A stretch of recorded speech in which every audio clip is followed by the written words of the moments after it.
नमस्कार दोस्तों, मैं वीरेंद्र सिंह राजपूत MGCI के डिजिटल लर्निंग प्लेटफॉर्म में आप लोगों का बहुत बहुत स्वागत करता हूं। तो दोस्तों, आज हम लोग PAT AG 123 ग्रुप के प्रीवियस ईयर पेपर को सॉल्व करने वाले हैं। ये पेपर 9 जून 2024 को आप लोगों को देखने को मिला था और सेकेंड शिफ्ट का ये पेपर है। तो आइए बिना किसी देरी के क्वेश्चंस को सॉल्व करना स्टार्ट करते हैं। पहला क्वेश्चन है कि जब किसी वस्तु का विस्थापन शून्य हो तो किया गया कार्य, what would be the work done when the displacement of an object is zero. किसी ऑप्शन की जरूरत आई थिंक नहीं होगी, कार्य शून्य होगा, है ना। किया गया कार्य शून्य होगा, work done would be zero. Next question है, सर्किट में इलेक्ट्रोमैग्नेटिक फोर्स EMF क्या है। तो बेटा, दो टर्मिनल्स के बीच का वोल्टेज का डिफरेंस है। एक खुले सर्किट में स्रोत के टर्मिनलों के बीच का वोल्टेज अंतर। ऑप्शन नंबर सी सही आंसर। नेक्स्ट क्वेश्चन है, निम्न में से कौन सा कथन सही नहीं है ना। कौन सी बात है इनमें से जो गलत है। तो पहला देखते हैं अपन कि गैसों में अंतरा आणविक बल सबसे ज्यादा होता है। इंटरमॉलिक्यूलर फोर्स गैस में सबसे ज्यादा है। नॉट करेक्ट पूछा है, यही हमारा आंसर हो गया। आगे पढ़ने की हमको जरूरत ही नहीं है।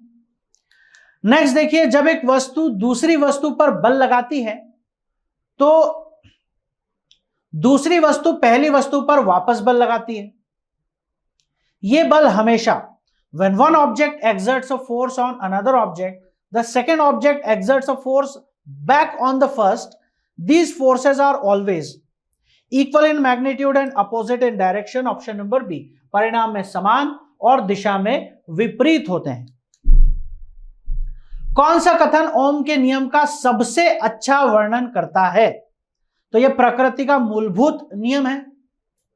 ओम का नियम क्या, प्रकृति का मूलभूत नियम है। तो ऐसा नहीं है।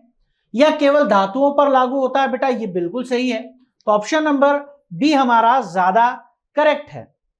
अच्छा, इसमें कहा गया है कि V एक गैर रूप से I पर निर्भर करता है, पर सबसे ज्यादा अच्छा एक्सप्लेनेशन है इसका कि ओम्स लॉ जो है वो, उसके लिए सबसे सही बात यही है कि वो मेटल पर एप्लीकेबल है। ठीक है। नेक्स्ट देखिए, उच्च ताप पर किसी वस्तु से उत्सर्जित होने वाली विकिरण की मात्रा परम ताप की चतुर्थ घात। सर, चतुर्थ घात तो स्टीफन्स लॉ में कहीं सुना है। तो ऑप्शन नंबर डी हमारा करेक्ट आंसर है। नेक्स्ट क्वेश्चन देखते हैं, शांत हवा में मोमबत्ती जलाने से किस प्रकार की लौ उत्पन्न होती है। तो बेटा, हम सबने ही देखा है कि कमरे में अगर फैन एंड ऑन नहीं है, हवा नहीं चल रही है, शांत है मकान, तो सर अगर आप एक मोमबत्ती को जलाते हैं तो वो येलो कलर की फ्लेम के साथ जलेगी। ये तो बाय एक्सपीरियंस भी हम लोगों को पता ही है। पूर्व विकिरण पायरोमीटर पूर्णतः किस नियम पर आधारित है बेटा। तो पायरोमीटर बेटा स्टीफन्स बोल्ट्जमैन के नियम के द्वारा बनाया गया है। नेक्स्ट क्वेश्चन है, कौन सी घटना बताती है कि लोहे और स्टील से बना जहाज समुद्र के पानी में क्यों नहीं डूबता। तो बेटा, ये उत्प्लावन बताता है हमको, फोर्स ऑफ बॉयंसी। ऊष्मा विकिरण को मापने के लिए निम्नलिखित में से किस उपकरण का उपयोग किया जाता है। Which of the following instrument is used to measure heat radiation. तो बेटा, ये बोलोमीटर है। IR रेडिएशन, हीट रेडिएशन को इंटेंसिटी मेजर करता है। निम्न में से कौन सा कथन सही नहीं है। आपको मतलब सर गलत स्टेटमेंट ढूंढना है। पहला स्टेटमेंट है, ऊष्मागतिकी का प्रथम नियम ऊष्मा संचरण के नियम पर आधारित है। The first law of thermodynamics is based on the law of conservation of heat. बिल्कुल सही है। तो ये हमारा आंसर नहीं हो सकता। ऊष्मागतिकी का तृतीय नियम ऊर्जा प्रवाह की दिशा बताता है। तो ये गलत है बेटा, यही हमारा आंसर है। सेकेंड लॉ हमको बताता है, थर्ड लॉ नहीं बताता। सेकेंड लॉ बताता है कि हीट का डायरेक्शन किधर है। ऊष्मागतिकी का द्वितीय नियम एंट्रोपी को परिभाषित करता है। यह भी बात सही है। और शून्यवां नियम ऊष्मीय संतुलन के नियम पर आधारित है। यह भी बात सही है। नेक्स्ट है बेटा, धारा घनत्व क्या दर्शाता है।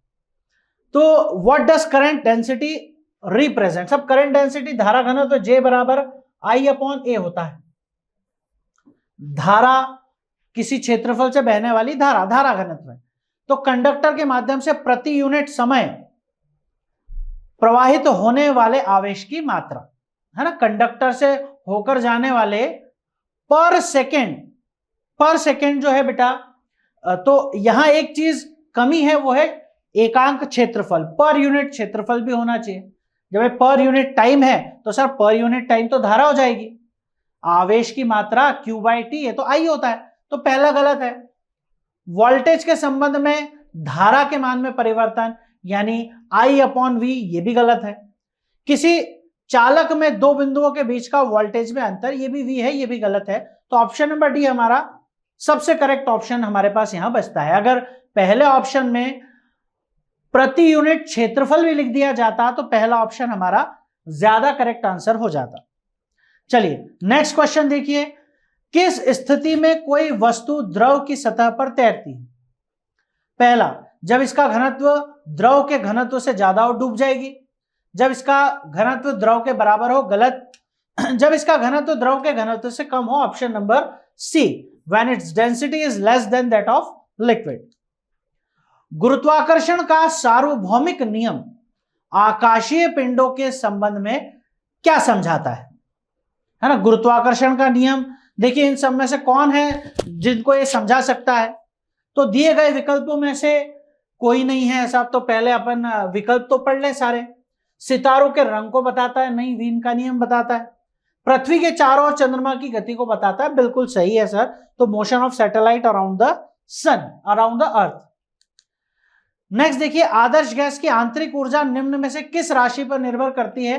तो केवल और केवल ताप पर निर्भर करती है सर। ये हीट ओनली यानी टेम्परेचर ओनली है, ये है ना। ऑप्शन नंबर ए हमारा सही है। नेक्स्ट है, प्राचीन काल में ऊष्मा ऊर्जा का सबसे आम स्रोत क्या हुआ करता था? तो सर हम लोग लकड़ी को एज ए फ्यूल यूज करते थे प्राचीन समय में।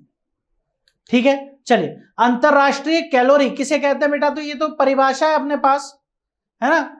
ये 14.5 डिग्री सेल्सियस से 15.5 degree Celsius, option number B, ये सही है, बेसिक परिभाषा है।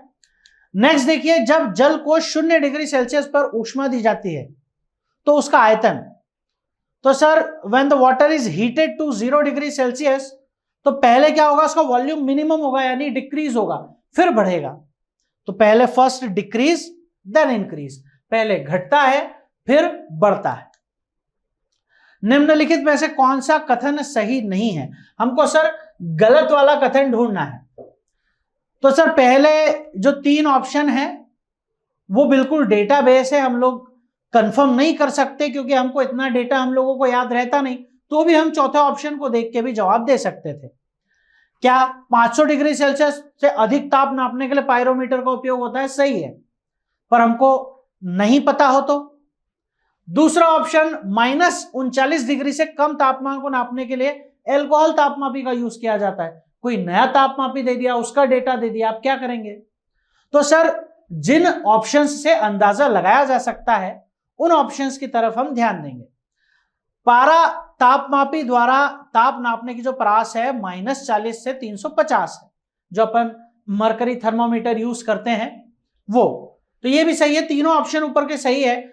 डी ऑप्शन गलत है, 0 डिग्री सेल्सियस ताप को परम शून्य ताप कहते हैं, तो ये गलत है, इसलिए यही आंसर है ना। 0 डिग्री सेल्सियस तापमान को हम एब्सोल्यूट 0 नहीं बोलते, हम 0 केल्विन को बोलते हैं। नेक्स्ट क्वेश्चन देखिए, ऊर्जा और कार्य के बीच में क्या संबंध है?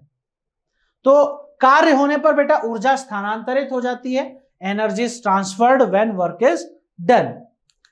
नेक्स्ट, घर्षण बल हमेशा वस्तु को रोकने का कार्य करता है बेटा, oppose the motion of object, वस्तुओं की गति का प्रतिरोध करने के लिए। नेक्स्ट है, वह ऊष्मा गति की प्रक्रिया जिसमें आयतन का मान स्थायी होता है बेटा, उनको आइसोकोरिक या सम आयतनी, ऑप्शन नंबर डी हमारा करेक्ट आंसर होगा। ठीक है बेटा, तो इसी के साथ हमारा ये पेपर पूरा सॉल्व हो जाता है। आई होप आपने सारे के सारे पेपर्स को अच्छे से एक बार सॉल्व कर लिया होगा। तो बेस्ट ऑफ लक आपकी एग्जाम के लिए। मिलते हैं नेक्स्ट वीडियो में, तब तक के लिए जय हिंद, जय भारत।